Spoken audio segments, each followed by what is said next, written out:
somebody asked the question, like, what would you do if you weren't a musician? And you gave an answer that I was not expecting. You said, mailman. Mailman, I thought that's definitely the only time, like, why a mailman? I just thought that was the coolest job, like that you could just walk around all day, basically. That's the way I envisioned that job. My mom said, she told me in a moment of, motherly love and confidence, you really should have something to fall back on. I want you to think about something else that you'd like to do. And so, I was thinking, and then I saw somebody juggle. Welcome to another episode of Contrabass Conversations, your show covering life on the low end of the spectrum. I'm your host, Jason Heath, and where do you even begin when you're talking to somebody who literally wrote the book on jazz bass? That was what came to mind immediately for me when I sat down to chat with John Goldsby, who's really been one of my heroes ever since I started playing bass.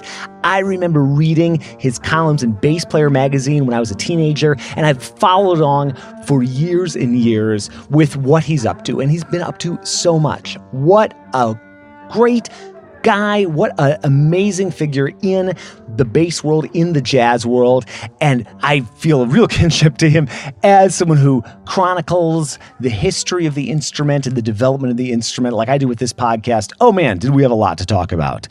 We'll start off part one of this episode talking all about life in the WDR Big Band and the culture shock of leaving New York City for Cologne. Also, there are a whole heck of a lot of similarities between Louisville, Kentucky and Cologne, Germany. We get into that. Part two is all about the jazz bass book and how that actually was not John's first book. Also about writing for Bass Player, all kinds of good stuff like that. And part three starts off with this concept that I find fascinating that John talks about in the jazz bass book, which is the concept of follower, developer, innovator. More on that in a bit. And we have some great podcast sponsors. We have Upton Bass String Instrument Company and the Bass Violin Shop. More on them later.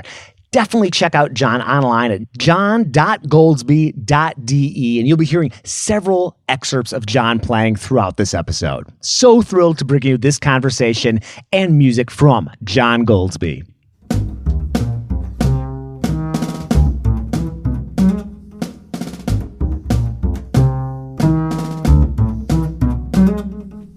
People ask, what's our daily schedule like in the WDR Big Band?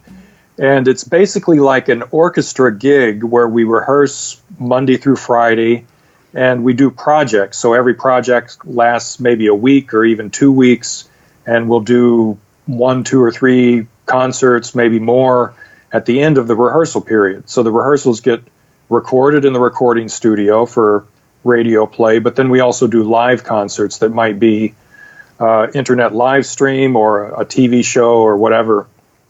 And every project is unique, so we don't really have a band book, we don't have the red book and the blue book that we pick charts out of.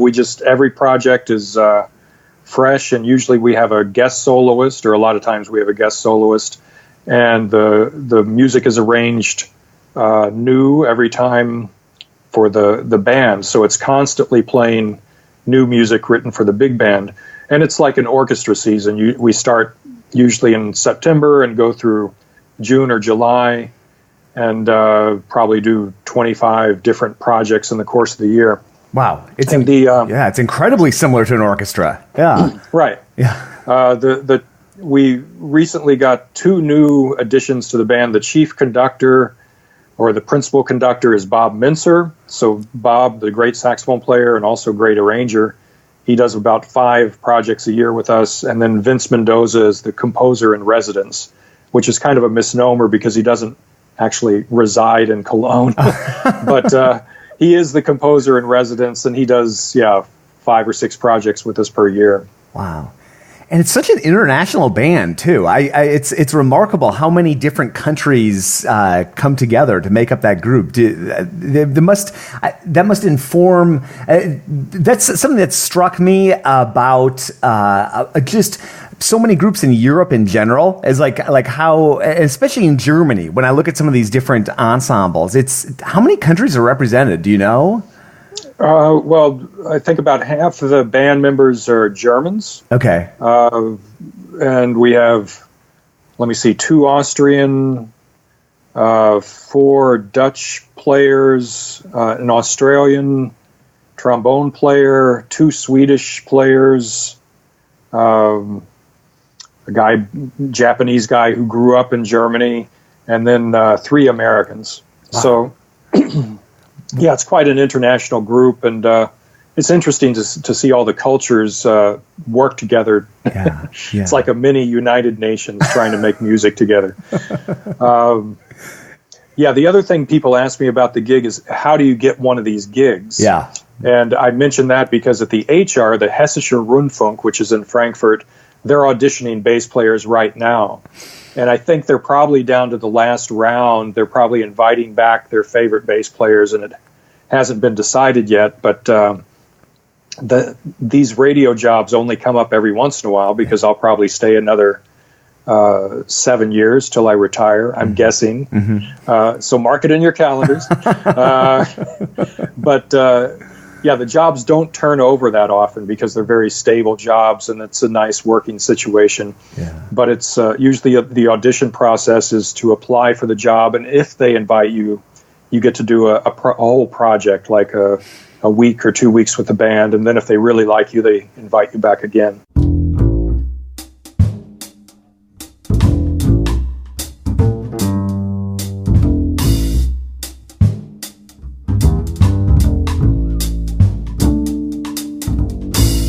Talk about culture shock in so many ways, but not negative culture shock necessarily. That's a beautiful thing. It was different, and well, here I can do something that I couldn't do in New York, or I couldn't do much in New York, is that here every little town around throughout the country or in the area, it seems like they have a local theater, or they have a culture bureau, they might have a jazz club, and it's possible to go out as a musician who's not, Dave Holland or Stanley Clark. It's possible to take a band out and go on a little tour and play in all these clubs with my own music, which in New York would have been very hard to do, I think. I mean, I did play some gigs where it was whatever, the John Goldsby quintet or quartet there, but in New York, everybody's, scuffling as a side person to make a living. Here, there was time for me to work on my own music, to get some bands together, to play little concerts here and there. Yeah, that was a positive aspect of me moving to Europe.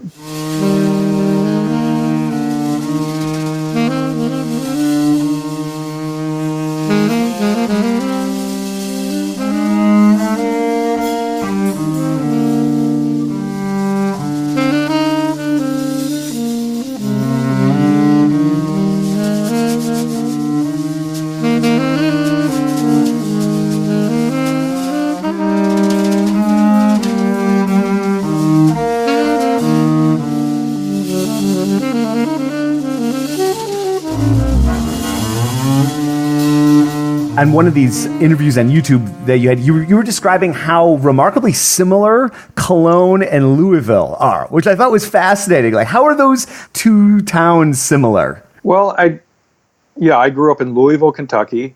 It's a town now that they've incorporated every possible area around. They've got almost 1 million people, or I'm not quite sure, maybe 1 million.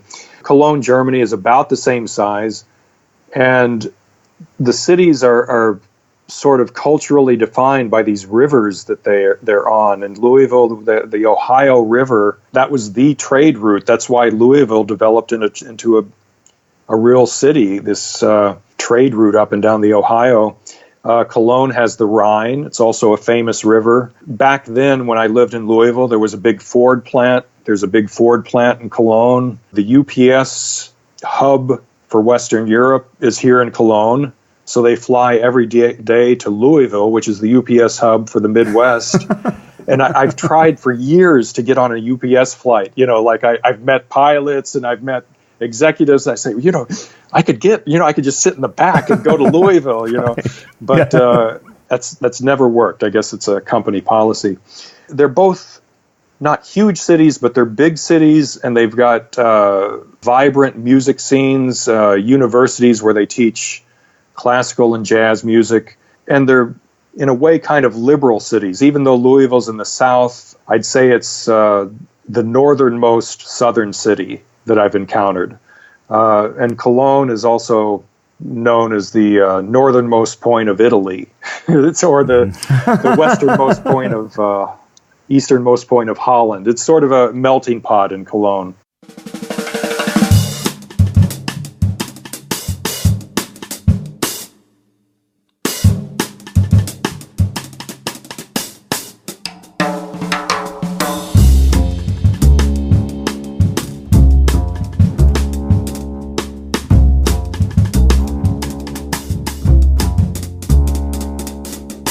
Next up, the Jazz Bass Book. What a monumental contribution that book has been to the bass world. How did he get the idea? How did he write that book? That's what we dig into next. And I want to give a big shout out to Upton Bass, longtime sponsor for the podcast, for the blog.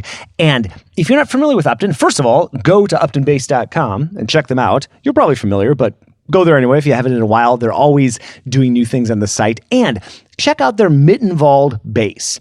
If you're into the Brescian model, Mittenwald is definitely worth a look. They're very similar. The Brescian has violin corners. The Mittenwald does not. The Mittenwald also has special F-holes, Mittenwald F-holes, and the outer lining that's true to the style of the Mittenwald bass. Very cool instrument, like all of Upton's basses, really eye-catching and just a cool instrument. Check them out. Lots of people play them. Lots of podcast guests, lots of former students of mine play them. Good stuff.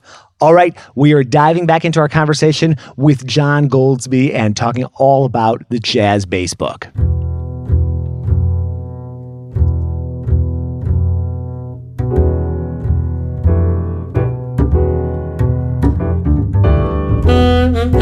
Talk about that book for a bit. Like, when did you get the idea to put that together? Well, people ask me why I wrote the Jazz Bass Book.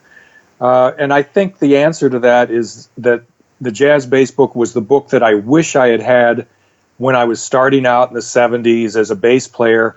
And I was trying to put all these pieces of this puzzle together. You know, what's the jazz lineage, and, you know, who's this player and how do they relate to the other player? Jason, did you start on electric bass, or did you start right on double bass when you started out playing? Like so many, right, so many of us just sort of stumble into this instrument. So for me, it was like so many electric bass, and then that led to double bass. So when I started out, I was playing electric bass, and I was playing rock and roll, playing like Led Zeppelin and Cream and Jimi Hendrix and all that kind of music. And then I got into a band where we were playing fusion music, like Mahavishnu Orchestra and early Weather Report and things like that. And somehow one of these guys played the Miles Davis record for me, Live Evil. And that's kind of a psychedelic jam band, one of the first jam band records. And so I really got into that record, and I thought, oh, Miles Davis, I think he's made some other albums too, you know. And I went back in the history, and I think the next record I got was 4 and More with Ron Carter, with Miles Davis, and I couldn't understand that at all. You know, that was like way above my head. I knew they were playing songs, but I didn't really know. And then it became like a big puzzle on the floor trying to put the pieces in. You know, well, Miles played with Ron Carter, but he also played with John Coltrane. I'd heard of this guy, and he played with this guy Paul Chambers, but he also played with Jimmy Garrison. That sounds really different than the music with Paul Chambers. So I kept going further and further back in the history from this, one encounter with this Miles Davis fusion record. So over the years, as I gained more information and talked to a lot of bass players who were there, like Red Mitchell and Milt Hinton and people like that, I started, really completing the puzzle. And that's when I thought, this needs to be in a book because there's no bass book like that where it just lays out basically the history of jazz music but from the bass chair.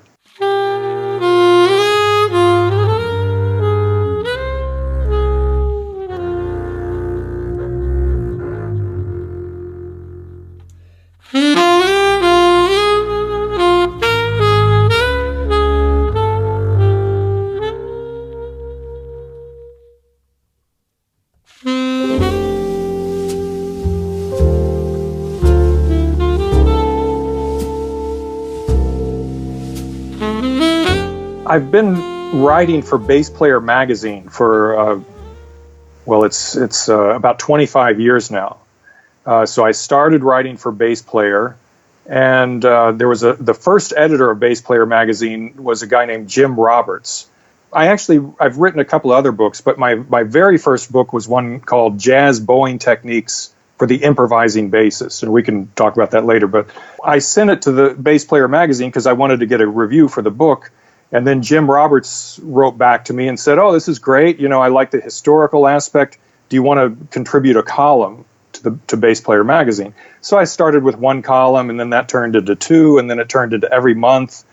And editors have come and gone, but it's 25 years of writing about everything from the most mundane, here's a major scale, to here are triad pairs combinations for the hippest of the hip, and a lot of profiles of bass players who I love.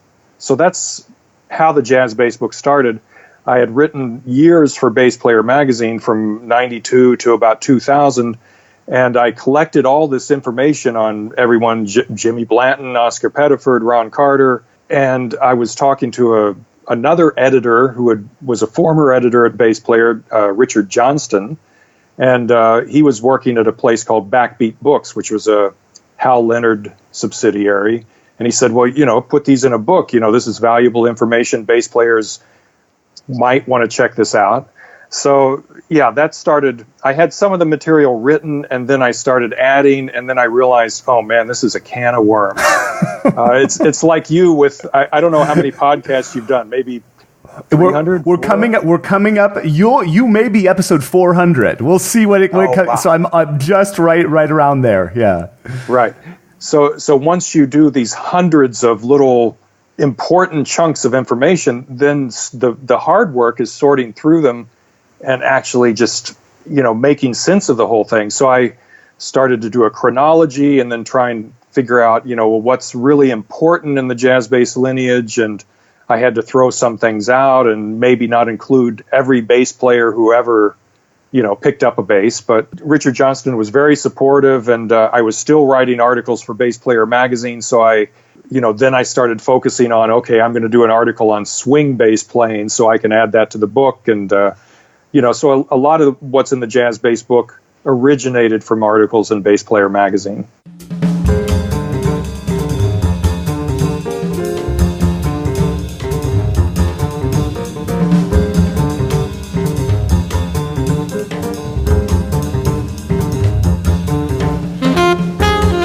The first book I wrote, this bowing techniques book, it was a result of me practicing incessantly with the bow, trying to get the jazz phrasing that I heard from Paul Chambers and Slam Stewart and then some other modern bass players. So I think as far as the bass goes, anything I write is an extension of whatever I've been working on or something I hear on a record.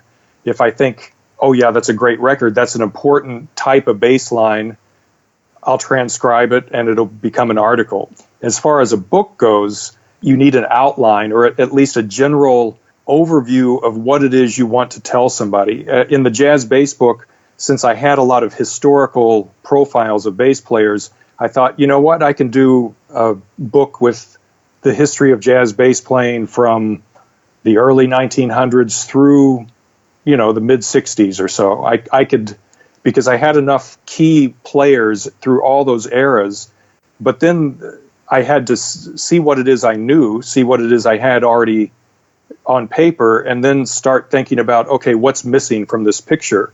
If my goal is to present the history of jazz bass, if I have Blanton and Oscar Pettiford and Ray Brown and Scott LaFaro, that's like a little taste, but it's not quite enough. I have to go back, who was before Blanton, who preceded Blanton, and who were those bass players, and, run into, there was Milt Hinton and there was Slam Stewart and there was these bass players who were actually huge popular figures in the music scene in their day. So then I would start researching those players. So it's a matter of seeing what information you have and relating that to the big picture that you want to convey. I think a lot of bass method books that I've seen over the years they're a rehash of other bass method books. You have, the first part, how to hold the bass, and then where the notes are, and then how to play some scales, and then a few etudes, and then you call it a book. I'd challenge anybody who's thinking, I've got this idea for a book. What's unique about that particular project that makes it different from all the other books on the market?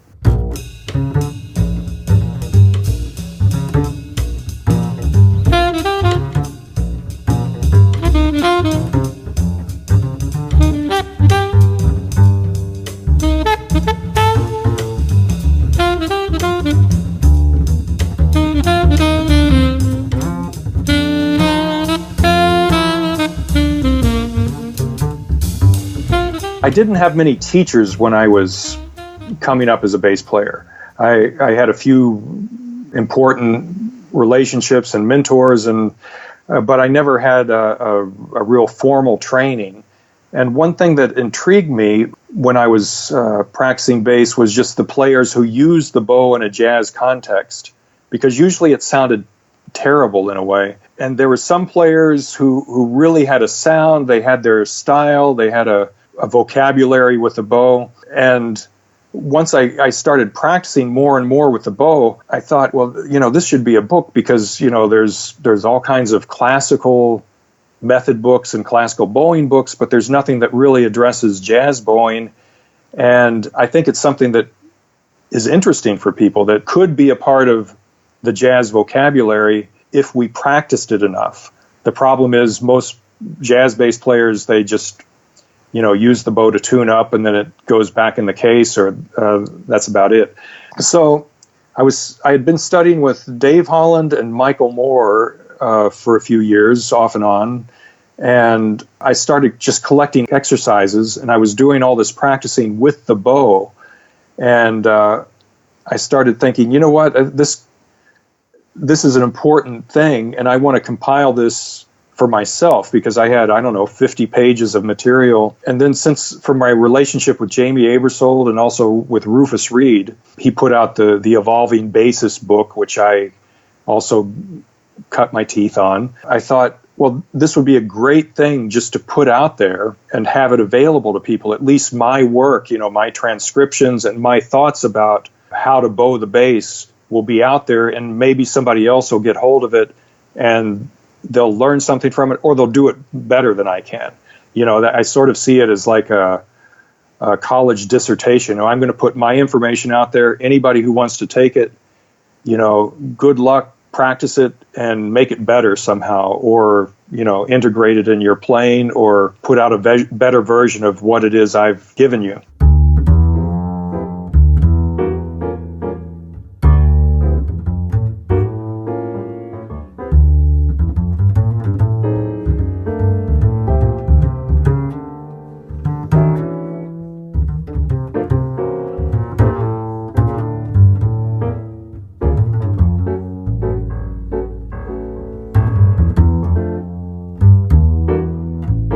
First off, there are a lot of similarities. You have to get a good sound with the bow, be able to play long tones and start and stop the bow. String crossings, you have to be able to cross strings efficiently and move up and down intervals across strings or scales. The differences, I think, become a little bit about the phrasing. Jazz players tend to phrase off the beat. So instead of having a bowing where it would be 1, 2, 3, 4, boo-ah, boo-ah, boo-ah, but they might do 1, 2, 3, 4, boo-ah, boo-ah, boo-ah, boo-ah, to get a swing feel. I think the second big problem that classical players face when they start to improvise with the bow is they don't know if they're going to start with an up bow or a down bow. Usually in classical music, you can look at the part and say, oh yeah, well here, we're going to put an up bow, of course. Yeah, that's where you would do the up bow. When you're improvising, sometimes the up bow just happens in the wrong spot or the backward spot. Like in the book, I suggest playing scales starting on the down bow, up bow, down bow, up bow, but then also on the up bow, down bow, up bow, down bow, and then with a lot of different phrasings, just so you can get used to the fact that sometimes it feels backwards with the bow, even though you're still playing the same phrase. I think that's where sometimes the rigor mortis sets in with improvising, is that you get stuck and you don't know, oh, should I start that phrase with a down bow or up? It doesn't really matter. You just have to start it and slur it in a way that it swings, or feels good rhythmically, and then finish the phrase, with the proper bowing. There are a lot of exercises in the book that kind of, instead of the typical Sevcik bowing styles, it's kind of tweaked to fit jazz licks and jazz phrasing. And I think the problem that classical players have is just this little panic, as they don't know whether it's going to be an up bow or a down bow, or whether they should slur those two notes or not. You just have to practice a bunch of different ways. So if you play a chromatic scale up and down, and you happen to start on the up bow and then slur it, that it doesn't matter. Or you could start on the down bow, it doesn't matter.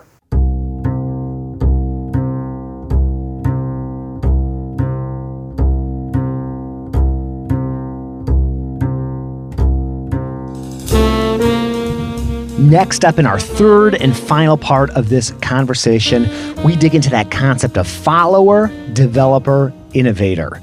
Super cool conversation. You will love that. Also, how early Ellington recordings, the bass, on those recordings, they can be heard without an amp. How did that work? We dig into that. And also, I love this, what would John do if he wasn't a bassist? You heard that in the opening remarks to get the entire conversation here. And thank you to the Bass Violin Shop for sponsoring the podcast. They've been sponsoring us for a while now. I super appreciate that. And they have the Southeast's largest inventory of basses. That is laminate, hybrid, and carved double basses. So if you're looking for an entry-level bass, or you're looking for a top-level pedigree instrument, check them out online at bassviolinshop.com.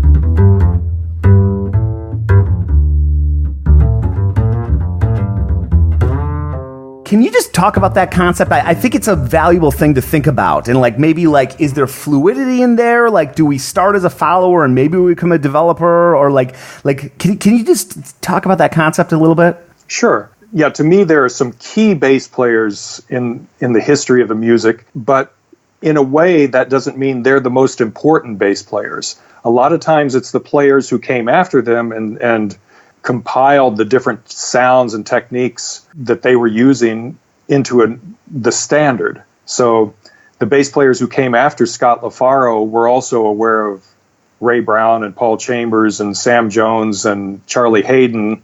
So the players who came after might have been the players who took what Scott LaFaro did and really codified it and made it a valuable bass technique or a style. I remember talking to Eddie Gomez about it, and he told me, he said, yeah, I'm not an innovator. Scott LaFaro was the innovator, but I heard Scott LaFaro and I was playing with Bill Evans, and I wanted to take that into my own world. And I was thinking, no, you're Eddie Gomez. You're an innovator, man. Right. You're like my hero. But I understand what he meant. I have my heroes too, like say Red Mitchell and Oscar Pettiford and Michael Moore, the bass player, Dave Holland. And I feel like if somebody listens closely, they can say, oh yeah, that's a little bit of Red Mitchell in John Goldsby's playing, or that's sort of like Dave Holland's attack, or that's, an Oscar Pettiford kind of phrasing that I hear there, even though I can imitate those players, but I can never imitate them precisely or exactly. So it's not like I can steal Red Mitchell's soul. I can just pay tribute to him by trying to emulate him and then becoming my own person. I think, Red would find that that's the greatest honor for a bass player, if somebody steals one of your licks or emulates your sound, and then they develop into their own musician. A very important part of the process. So back to your original question, I think the imitation, assimilation, and innovation were those are the three words. I think that was a Clark Terry quote originally, but Yeah, the young players have to emulate somebody or some standard of playing. So if you have a teacher, usually they tell you what the standard is, or they show you, or they play it for you, and then the work starts, and you have to emulate that person or that standard as much as you can for several years, relentlessly and thoroughly, and then eventually you might get your own sound, or you innovate and you create your own style. So that's the thing I found valuable, at least for me in the jazz bass book, that there's not one style that's better than another. Or if you look at bass playing in the 60s or the 80s and then compare it to bass playing in the 20s and 30s, you can say, well, the level has really increased and the technical possibilities have increased, but the music is just different. It's not better today.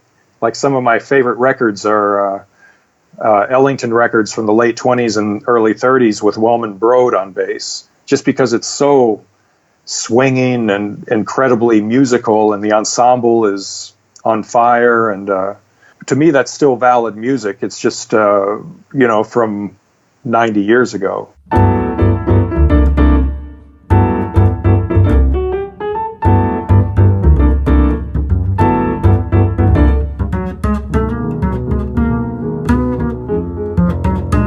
I wonder how that band sounded live versus those recordings we hear. And like just in terms of the bass and the balance and that sort of thing, I wonder, I'm talking to the guy who would know all of that, Well, I don't know. I never heard Ellington live, unfortunately. But back in those days, I did play with a band called the American Jazz Orchestra that was led by John Lewis, the piano player. We played some of the original Ellington music from that era, and I played the big band with no amp. And we had players from the Ellington band, and they said that in that time that they would put the bass out front.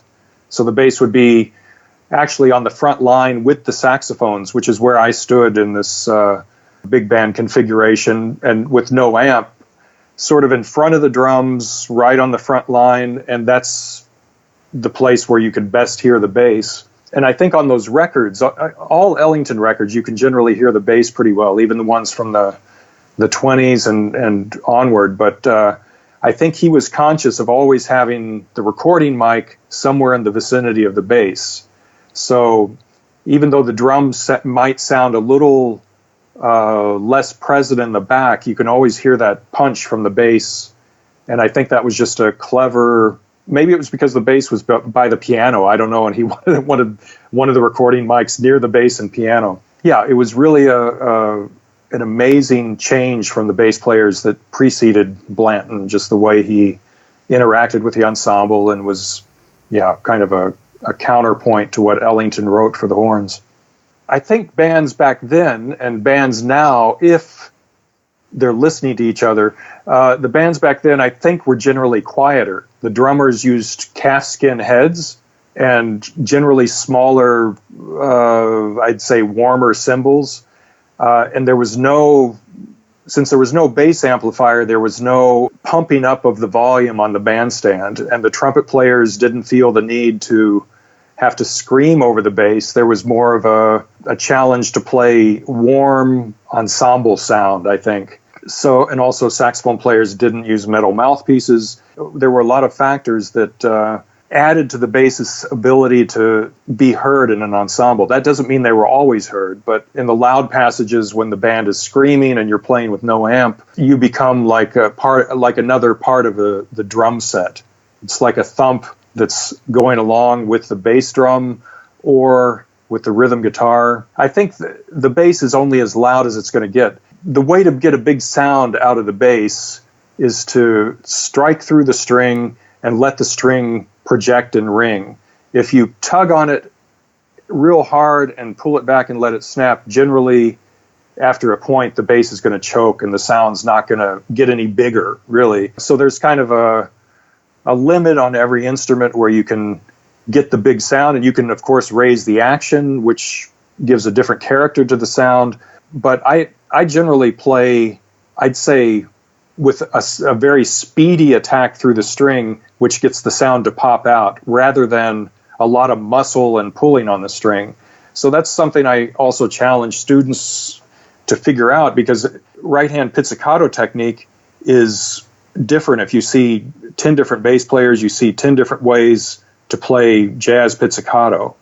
And nobody's ever said, especially because we don't play in sections together, like orchestra players, usually they'll kind of find a consensus. This is the way you do a bow stroke or down bow or spiccato or whatever the stroke is. And you see orchestra sections, and it's amazing because they're all playing the same style of bowing and the same phrasing. With jazz players, it's every man or woman for himself. And there's a Ray Brown style, there's the Scott LaFaro style, there's the Oscar Pettiford style, sort of away from the fingerboard, and they all work. But over the years, I've figured out the way I like to play pits, and I have a lot of different little techniques that I use for different situations.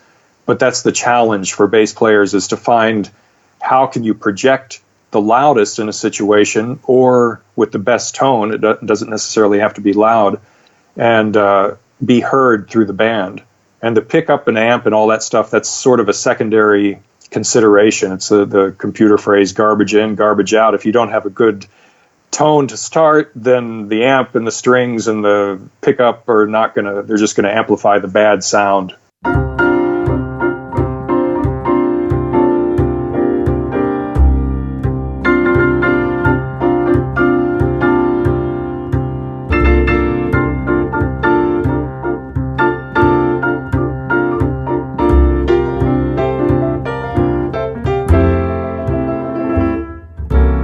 Somebody asked the question, like, what would you do if you weren't a musician? And you gave an answer that I was not expecting. You said mailman. Mailman. I thought that's definitely the only time. Like, why a mailman? What attracts you to that? Yeah, I think that was just a childhood dream. You know, when I was a kid, we lived in a house with quite a big yard. You know, it's sort of like it was quite a walk from yard to yard. But I always remember as a kid seeing this mailman come through the yard, you know, with his sack of mail, and he would put his stuff in our mailbox, and they'd walk to the next house. And I just thought that was the coolest job, you know, like that you could just walk around all day, basically. That's the way I envisioned that job. Like, not that you had to sort all this mail out and then organize it first, but basically you could just walk around and go through the neighborhood and, you know, say hi to people on the way. I always thought mailman was a cool job. Nowadays, I don't know how cool it is because, they're being replaced by all the package delivery services and email. Right. The other thing, as a job to fall back on, I'll just mention, because my mother, you know, a very sweet, loving woman. I'm going to visit her next month, by the way. My mother told me when I was really starting to work on being a bass player, I was probably about 17 or 18 or so, and I was starting to practice a whole lot, and then I told my parents, I'm going to be a musician. You know, I'm a bass player. I'm going to play the bass for a living. That's what I'm going to do.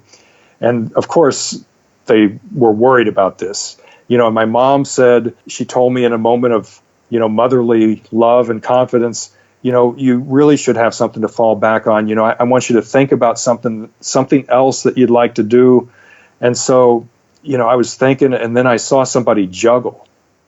And I thought, oh, that's a great thing. I'm going to learn how to juggle. So I think just to bug my mom, really, I started juggling. And I got pretty good at it, you know, and I like, you know, I'd practice the bass, and then when I wasn't practicing the bass, I'd go over and juggle for 15 minutes, you know. But in a way, I think the juggling thing was a way of me saying, okay, I've got something to fall back on if the bass playing thing doesn't work out.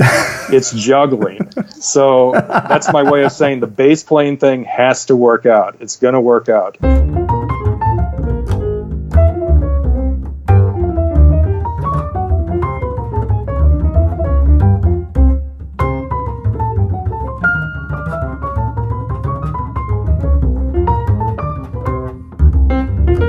John, thank you so much for chatting. So great to connect with you. Folks, check out what he's up to, and he's up to a lot at john.goldsby.de. And we have links to all sorts of other things in terms of what John's up to and what he's done in the past at the show notes. Definitely visit that, contrabassconversations.com/John Goldsby. And by the way, that's a little trick that works for just about any guest we've had on. contrabassconversations.com/Renan Meyer, contrabassconversations.com/Rufus Reed, /Larry Grenadier, /Ron Carter. That will take you to that person's page. And if I have somebody on more than once, I update that. So that's the most recent episode. And I do have people on more than once, and I have a whole heck of a lot of different people coming on the show. It's amazing. And this stuff is accelerating. You would not believe the amount of interview requests I've been getting. You would not believe the amount of interviews I've done. And you would not believe the diversity in every way, shape, and form of the people that I'm chatting with. So I am just so thrilled about the rest of 2017 here and beyond. So many great projects in the works. And I just want to say thank you. Thank you for listening to this. Maybe this is the first episode. If so, welcome. And there's a lot you can go back in the archives and listen to. And if this is your 397th episode, thank you for sticking with me, especially those first 150 or so, many of which were a little bit awkward. I would love it if you shared this episode. Share it with a friend. They don't have to be a bass player. That's the little secret. That's not really a secret about this podcast. It's not really about the bass. The bass is just a vehicle for chatting about things that I think are interesting. That's, by the way, if you didn't know that, that's the point of the podcast.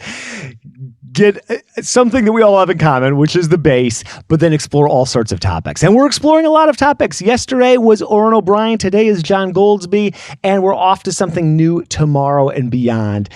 I'm loving this journey. I hope you are as well. ContrabassConversations.com has everything about us. If you haven't subscribed and this is your first episode, ContrabassConversations.com/subscribe. You can subscribe and you can download our free app for Android, iOS, Kindle. That's ContrabassConversations.com/app. Thanks for listening. We will see you again soon for more life on the low end of the spectrum.